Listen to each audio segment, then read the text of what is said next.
सघन जंगल के किनारे बसा एक छोटा सा गांव था, चंदनपुर। गांव के चारों तरफ ऊंचे ऊंचे पेड़, बीच में खेत और सबसे बड़ी खूबसूरती नीलगंगा नदी जो गांव के पास से बहती थी। यह नदी बेहद चौड़ी और गहरी थी। गांव के लोग सिर्फ किनारे तक ही आते, पानी भरते और लौट जाते। कहा जाता था कि इस नदी में कई रहस्य छुपे हैं।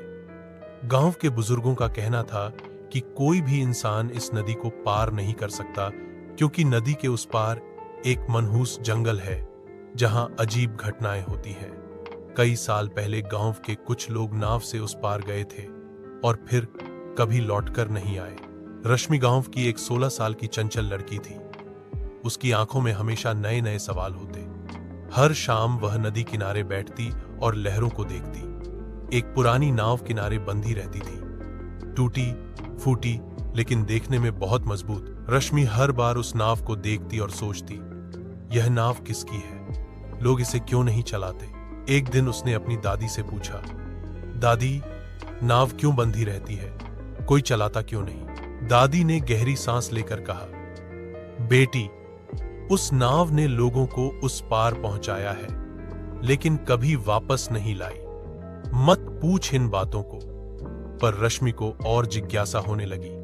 उसने ठान लिया, मैं एक दिन इस नाव को लेकर नदी पार करूंगी। मैं देखूंगी उस पार क्या है। कुछ दिनों बाद सावन का महीना आया। बारिश हो रही थी, नदी उफान पर थी, लेकिन रश्मि का मन और बेचैन हो गया। एक रात चांदनी थी, आसमान साफ था। रश्मि चुपके से अपने घर से निकली। उसके हाथ में एक लालटेन, थोड़ा सा खाना और एक रस्सी थी। वह नाव के पास पहुंची। नाव की रस्सी खोलते समय उसके दिल की धड़कन तेज हो रही थी।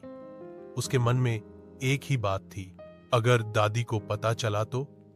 पर उसके पैरों ने पीछे मुड़ने से इनकार कर दिया। रश्मि ने नाव में कदम रखा। नाव हौले हौले पानी पर डोलने लगी। उसने एक लंबी सांस ली और पतवार चलाना शुरू कर दिया। जैसे जैसे नाव बीच नदी में पहुंची, लहरें और गहरी होती गईं। चारों तरफ सन्नाटा था, सिर्फ पानी की आवाज और दूर कहीं किसी जंगली जानवर की चीख सुनाई दे रही थी। अचानक रश्मि को लगा कि पानी में कुछ हिल रहा है।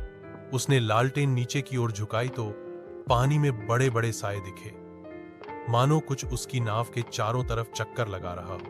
रश्मि का दिल धड़कने लगा। उसने खुद को संभाला और पतवार तेजी से चलाने लगी। आखिरकार कई घंटों की मेहनत के बाद नाव उस पार किनारे लगी। रश्मि नाव से उतरी और चारों तरफ देखा। वहां का जंगल गांव के जंगल से बिल्कुल अलग था। पेड़ों के तने काले, उनकी शाखाएं मुड़ी तुड़ी और हवा में एक अजीब सी गंध। वह धीरे धीरे अंदर बढ़ी। कुछ दूरी पर उसे एक पुराना महल दिखा। महल पूरी तरह से बेलों से ढका हुआ था। उसके दरवाजे आधे टूटे हुए थे। रश्मि ने दरवाजा धक्का देकर खोला। अंदर जाते ही उसे ठंडी हवा का झोंका लगा। महल के अंदर बड़े बड़े हॉल, दीवारों पर पुराने चित्र और बीच में एक बड़ा पत्थर का आसन। उस आसन पर एक चमकता हुआ छोटा बक्सा रखा था। रश्मि ने बक्सा खोला तो अंदर सोने के सिक्के और हीरे जवाहरात थे। उसकी आंखें चमक उठी, लेकिन तभी महल में एक गूंजती हुई आवाज आई, रश्मि, तुम यहां क्यों आई हो?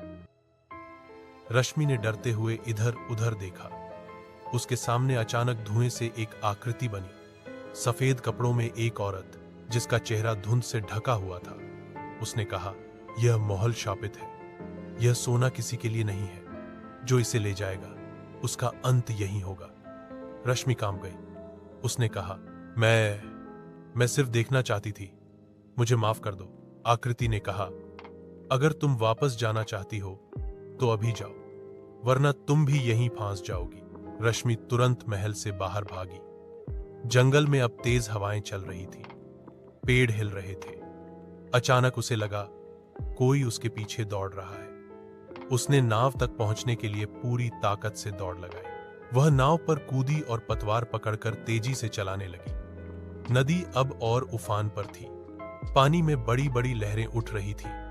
नाव कभी ऊपर कभी नीचे। रश्मि पूरी ताकत से चिल्लाई, हे भगवान, मुझे बचा लो। आखिरकार बहुत मशक्कत के बाद नाव गांव के किनारे लगी। रश्मि भीग चुकी थी, थक चुकी थी, लेकिन जिंदा थी। अगले दिन लोग नाव को किनारे पर देखकर हैरान हुए। रश्मि ने किसी को कुछ नहीं बताया, वह बस चुप रही, लेकिन उसके चेहरे पर हमेशा डर की लकीरें बनी रहीं। कभी कभी रात को वह सपना देखती, महल, वह आकृति और वो आवाज, रश्मि फिर कभी मत आना। उस दिन के बाद रश्मि फिर कभी नदी के पास नहीं गई, लेकिन नाव अब भी उसी जगह बंधी रही, मानो किसी और साहसी का इंतजार कर रही हो।